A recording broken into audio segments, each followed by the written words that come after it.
ایران کے بادشاہ نے اپنے بیٹے کو پڑھانے کے لیے ایک استاد صاحب کا بندوبست کیا۔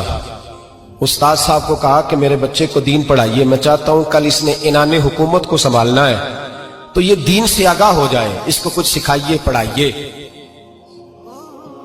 بہت نیک بزرگ بڑے درویش عالم پڑھانے لگے، اسباق مکمل ہو گئے، دین کے اسباق قرآن مجید پڑھایا، احادیث طیبہ کا درس دیا، اصول فقہ سے روشناس کرایا۔ جب بچے نے مکمل تعلیم حاصل کر لی اور آمین ہو گئی، دستار ہو گئی، فارغ ہو گئے، تو پھر ایک دن استاد صاحب نے کہا بیٹے کل تم نے ضرور آنا ہے، کچھ بات کرنی ہے۔ شہزادہ گیا ملنے استاد صاحب سے، استاد صاحب نے کنڈی لگا لی، ہاتھ میں درہ پکڑ لیا، مار مار کے پورے وجود کو زخمی کر دیا، کوئی غلطی نہیں، کوئی بات نہیں، مارا۔ اب بچہ آیا آ کے بادشاہ سلامت سے کہا کہ ابا جی سمجھ نہیں آئی، بڑا مارا ہے استاد۔ تو سیانے تھے نا بادشاہ، یہاں تو قاری صاحب روز کٹہرے میں کھڑے ہوتے ہیں، مولوی صاحب آپ نے میرے بچے کو کیوں مارا ہے؟ آپ 8,000 کے مولوی ہیں، میرا کئی کروڑ کا بچہ ہے، سویرے بدل لیں گے، خبردار آپ نے بچے کو ہاتھ لگایا، اپنی حیثیت میں رہے معاذ اللہ۔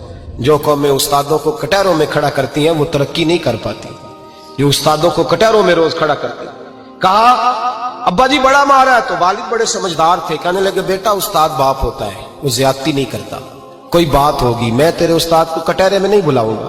اماں سے بات کی، اماں کہنے لگی بیٹا میں تیرے باپ سے کیسے بات کروں، ڈر آتا۔ وقت گزر گیا، 22 سال بیت گئے، 22 سال گزر گئے، بادشاہ کا انتقال ہوا، شہزادہ تخت پہ بیٹھا، پہلا حکم یہ دیا کہ میرے استاد کو بلاؤ، پہلا حکم۔ استاد جی بوڑھے ہو گئے تھے، چھڑی کے اوپر ٹیک لگا کے آئے اور بھویں سفید ہو کے جھک گئی تھیں، یوں آنکھ کھول کے بڑی مشکل سے دیکھا، کہنے لگے شہزادے حکم ہو۔ کب میں شہزادہ نہیں، اب میں بادشاہ بن گیا ہوں۔ استاد جی 22 سال بیت گئے، آپ نے مارا تھا، پر وہ درد چونکہ زیادتی کی تھی، میرا قصور کوئی نہیں تھا، تو نہ میری روح سے درد گیا ہے نہ میرے جسم سے گیا ہے، میں بے اختیار تھا، پوچھ نہیں سکتا تھا، آج با اختیار ہوا ہوں۔ سب سے پہلے پہلا حکم آپ کو دیا، بلایا ہے، بتائے کیوں مارا تھا، کیوں مجھے مارا تھا، میری زیادتی بتائے۔ تو استاد، بوڑھے استاد کی آنکھیں آنسوں سے بھر گئیں، کہنے لگے بیٹے بس آج کے دن کے لیے مارا تھا، یہ جو دن آ گیا نا میری زندگی میں اس لیے مارا تھا، یہ میں چاہتا تھا میری زندگی میں وقت ہے، آج کے بس میری مراد پوری ہو گئی۔ کہا صاحب کس لیے، مجھے بھی سمجھائے۔ آپ فرمانے لگے کتنی دیر ہو گئی تجھے مار کھائے ہوئے، کتنا زمانہ بیت گیا؟ کہنے لگا 22 سال۔ فرمایا زخم بھولے تو نہیں، درد ختم تو نہیں ہوئی، تمہیں بات ایک منٹ کے لیے بھی تمہارے حافظے سے محو تو نہیں ہوئی؟ کہا استاد جی روز رات کو یاد آتی، روز خیال آتا تھا۔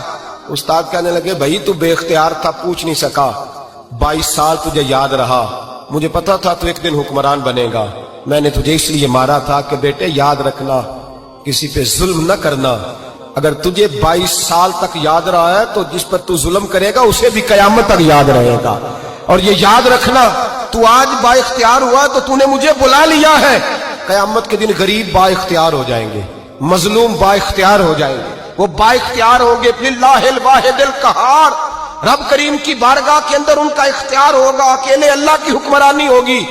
پھر وہ بلائیں گے بڑے بڑے کج کلا، دنیا میں جن کی پگڑیاں اونچی تھیں وہ سر جھکائے کھڑے ہوں گے، دنیا میں جو ڈکٹیٹر بنتے تھے ان کی پشتیں لال ہوں گی، ان کو غدار لکھا جائے گا، قیامت تک نہیں بھولے گا۔